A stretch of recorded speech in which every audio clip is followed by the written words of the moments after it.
नमस्कार, मैं हूं वैदेही भटनागर। आप देख रहे हैं चैनल 9 न्यूज। अगर आपने हमारा चैनल सब्सक्राइब नहीं किया है तो चैनल को सब्सक्राइब करने के साथ ही बेल आइकन दबाना नहीं भूलें। खबरों पर जाने से पहले नजर डालते हैं हेडलाइंस पर।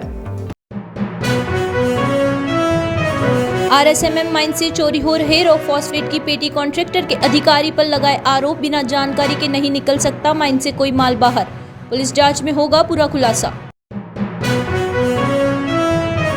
पुत्रवधू के इलाज में लापरवाही बरतने पर पूर्व उप महापौर ने JK पारस हॉस्पिटल के खिलाफ मोर्चा खोला। महेंद्र सिंह शेखावत ने कहा, जान जोखिम में डालनी हो तो ही पारस हॉस्पिटल में करवाए अपना इलाज। पड़ोसी राज्य गुजरात में चुनाव घोषणा के बाद मेवाड़ और वागड़ के नेता जाएंगे प्रचार प्रसार पर। दोनों चरणों में होने वाले चुनाव के बाद हिमाचल प्रदेश के नतीजों के साथ आएंगे गुजरात चुनाव के परिणाम। जामरकोटड़ा स्थित RSMM की माइंस में रॉक फॉस्फेट की चोरी के मामले में पेटी कॉन्ट्रैक्टर ने नया खुलासा किया। पेटी कॉन्ट्रैक्टर भंवर सिंह ने चैनल 9 न्यूज के संवाददाता को बताया कि माइंस से बाहर निकलने वाले सभी माल पर अधिकारियों की निगरानी होती है। उनकी देखरेख के बिना माल बाहर नहीं आ सकता। हालांकि भंवर सिंह के बाहर होने से उनसे सारी जानकारी फोन पर उपलब्ध करवाई। चोरी का मामला सामने आने के बाद अब पुलिस अनुसंधान में जुटी हुई है।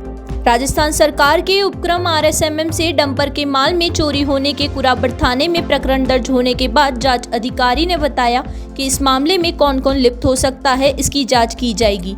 इस प्रकरण को लेकर चैनल 9 न्यूज के संवाददाता ने पेटी कॉन्ट्रैक्टर भंवर सिंह से फोन पर बात की तो उन्होंने डंपर के माध्यम से बाल लाए जा रहे रॉक फॉस्फेट के कट्टे के बारे में अधिकारियों को पूर्ण जानकारी होने की बात कही। भंवर सिंह ने कहा कि अधिकारियों की जानकारी के बिना कोई भी माल बाहर नहीं आ सकता। उन्होंने ये भी कहा कि यह प्रकरण 29 अक्टूबर का है, जबकि 2 नवंबर को मामला दर्ज हुआ। ऐसे में कहीं न कहीं अधिकारियों की मिलीभगत दिखाई देती है। RSMM के सुरक्षा अधिकारियों कर्मचारियों ने गश्त के दौरान एक ट्रक अवैध रूप से RSMM का माल अवैध रूप से लेकर जाना पाया गया, जो संदिग्ध अवस्था में होने से जिसको RSMM के परिसर में डिटेन कर खड़ा करवाया गया, जिसकी जांच की गई तो ग्रेडिंग जांच 18 से 20% पाई गई। जो माल RSMM का है, RSMM के अधिकारियों ने कुराबड़ थाना पर प्रकरण दर्ज करवाया। अनुसंधान मेरे जिम्मे है। मैंने उक्त ट्रक को जब्त कर अनुसंधान जारी है। प्रदेश के मुखिया अशोक गहलोत के बाद उदयपुर के प्रभारी मंत्री रामलाल जाट भी निजी चिकित्सालयों पर नकेल कसने की बात कह चुके हैं। इसके पीछे सबसे बड़ी वजह है मरीजों की जान के साथ खिलवाड़।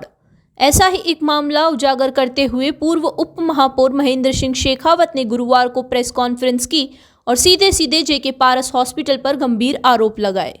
शेखावत ने कहा कि उनकी पुत्रवधू को डिलीवरी के लिए वहां पर भर्ती करवाया गया। इलाज के दौरान इतनी लापरवाही बरती गई कि पुत्रवधू और उनके पोते की जान पर बन आई। इसके अलावा इलाज के दौरान इस तरह ऑपरेशन कर दिया गया कि ऑपरेशन के बाद ब्लड की कमी हो गई। महेंद्र सिंह शेखावत ने कहा कि 21 अक्टूबर को डिलीवरी के लिए भर्ती करवाया। उसके बाद वहां पर किसी तरह का इलाज हुआ और कौन कौन सी दवाइयां उपयोग किया गया, इसके बारे में कोई जानकारी नहीं दी गई। महेंद्र सिंह शेखावत ने कहा कि जिस तरह से वहां पर इलाज किया गया और उसके बाद जब बात करने की कोशिश की गई तो उनके द्वारा जिस तरह से बर्ताव किया गया वह निंदनीय था। हॉस्पिटल में केवल और केवल लोगों के साथ धोखा किया जा रहा है और लूटने का काम किया जा रहा है।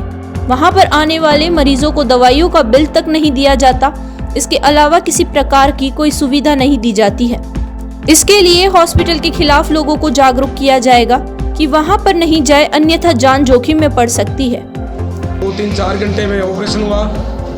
35 यूनिट ब्लड प्लाज्मा प्लेटलेट चढ़े। लास्ट में क्या क्रिटिकल पोजीशन। हम कुछ नहीं कर सकते, ईश्वर से दुआ करो। फर्स्ट ऑपरेशन में अगर ये ठीक से कर देते, मैंने जो मालूम किया कि ब्लड ड्रेन लगा देते, आर्टरी बांध देते, तो सेकंड की नौबत नहीं आती। जल्दी मालूम चल जाता है कि ऑपरेशन फेल है। ऑपरेशन के बाद 5 घंटे बाद मालूम चले, क्योंकि इन्होंने टीम के नाते ऑपरेशन नहीं किया था। केवल पैसे लेना और उसका शेयर कम हो, इसलिए कम लोगों से ऑपरेशन किया। पड़ोसी राज्य गुजरात में चुनावी बिगुल बज गया है। चुनाव आयोग ने गुरुवार को तारीखों का ऐलान किया। 2 फेज में होने वाले चुनाव में 1 और 5 दिसंबर को वोट डाले जाएंगे। आपको बता दें कि गुजरात विधानसभा का कार्यकाल 18 फरवरी 2023 को खत्म हो रहा है। गुजरात चुनाव में उदयपुर और आसपास के जिलों के भाजपा नेताओं की दौड़ बढ़ने वाली है। गुजरात के कई जिलों में मेवाड़ और वागड़ के लोगों की संख्या ज्यादा है। ऐसे में यहाँ वहाँ पर नेताओं का प्रचार प्रसार का जिम्मा मिलने वाला है। 182 सीटों के लिए हो रहे चुनाव में 1 दिसंबर को 89 सीटों पर और 5 दिसंबर को 93 सीटों पर वोटिंग होगी। नतीजे 8 दिसंबर को यानी हिमाचल विधानसभा चुनाव के साथ ही आएंगे। राज्य में इस बार 4.6 लाख लोग पहली बार वोटिंग करेंगे। चुनाव की घोषणा के साथ ही सरगर्मियां तेज हो जाएगी। पहली बार आम आदमी पार्टी अपना भाग्य आजमाने जा रही है। वहीं दूसरी ओर सत्ताधारी पार्टी भाजपा को दोबारा सरकार बनाने की चुनौती होगी। हालांकि कांग्रेस यहां पर शुरू से ही पिछड़ती हुई दिखाई दे रही है, लेकिन राष्ट्रीय अध्यक्ष मल्लिकार्जुन खड़गे ने पूरी तरह से कांग्रेस की भागदौड़ संभाल रखी है। अब देखना ये होगा कि यहां पर किसकी सरकार बनती है। उदयपुर के मोहनलाल सुखाड़िया विश्वविद्यालय में महात्मा गांधी राष्ट्रीय ग्रामीण शिक्षा परिषद की ओर से 6 दिवसीय संकाय संवर्धन विकास व्यावसायिक शिक्षा और कौशल विकास कार्यशाला आयोजित हो रही है। 2 नवंबर से 7 नवंबर तक चलने वाली कार्यशाला में विभिन्न मुद्दों पर चर्चा की जाएगी। भारत सरकार के शिक्षा मंत्रालय के महात्मा गांधी राष्ट्रीय ग्रामीण शिक्षा परिषद नई शिक्षा नीति 2020 के तहत व्यावसायिक शिक्षा और कौशल विकास पर जोर दिया जा रहा है, ताकि युवा पीढ़ी पढ़ने के बाद बेरोजगार नहीं रहे। युवा कौशल विकास से परिपूर्ण होकर अपने और अपने परिवार का पालन पोषण कर सके। वर्कशॉप के संकाय के टीचर को व्यावसायिक शिक्षा के बारे में जानकारी दी जा रही है, ताकि बच्चे उनसे पढ़ने के बाद अपना स्टार्टअप शुरू कर सके।